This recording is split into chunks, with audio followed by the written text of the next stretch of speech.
Thank you for being in our first ever live episode. We are super excited to do this in collaboration with this Miami and their special series, I guess, Wake Up 2 that they do here in Miami and in Beijing and Hong Kong as well. It's an amazing sport. It gives you a lot of, great emotions, great, moments.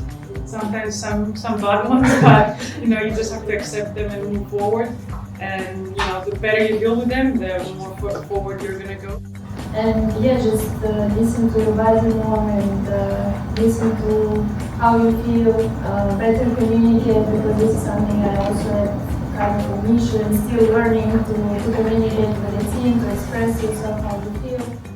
The advice that I can give to myself when I was a kid was to believe more in yourself. Don't tell yourself that you cannot do something, just try.